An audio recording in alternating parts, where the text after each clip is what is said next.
आता अलीकडे धर्माचा जातीचा याचा लय पुळका आपल्याला येते। पण एक गोष्ट लक्षात घ्या, इकडून आपण बाहेर गेलो, एखाद्याचा ऍक्सिडेंट झाला, त्याला रक्त द्यायचं काम पडलं तर डॉक्टर हे कधी म्हणत नाही याच्यासाठी कुंब्याचं रक्त आणा, महाराजचं आणा, गोंडाचं आणा, मागाचं आणा। डॉक्टर हेच सांगते याच्यासाठी ओ पॉझिटिव्ह आणा, बी निगेटिव्ह आणा, ए बी पॉझिटिव्ह आणा, ओ पॉझिटिव्ह आणा।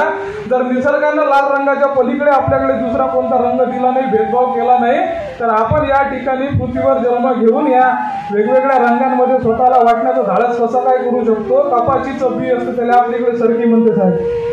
ते सरकी आपण जमिनीत पेरतो, त्याच्यापासून रोप तयार होतं, रोपाचं झाड तयार होतं, त्याला बोंड येतात, बोंडाला कापूस येतो, तो कापूस आपण बाजारपेठेत नेऊन विकतो। आता सध्या त्याला भाव नाही, तो भाग वेगळा, तो आपण बाजारपेठेत नेऊन विकतो। मग कापड कारखान्यावाले ते विकत घेतात, त्याला वाटेल तसा रंग देतात, त्याचे कापड तयार करतात आणि मग निवडणुका आल्या का आपले नेते ते कापड विकत घेतात, त्याचे झेंडे तयार करतात, ते झेंडे आपल्या पोरांच्या हाती देतात, रंगोली भडकावतात, मग गोटमार होते, मग डोकी फुटतात, रक्ताच्या नद्या वाहू लागतात आणि त्या रक्ताच्या वाहणाऱ्या नद्यांमध्ये आपल्या देशाला जागतिक महासत्ता बनवण्याचं स्वप्न आम्हाला वाहून जाताना दिसतं। हे जर कदाचित त्या कापसाच्या बीला कळालं असतं, त्या कापसाच्या बीनं आपल्या वावरात कापूस नसता पिकू दिला बे, समजून घ्या।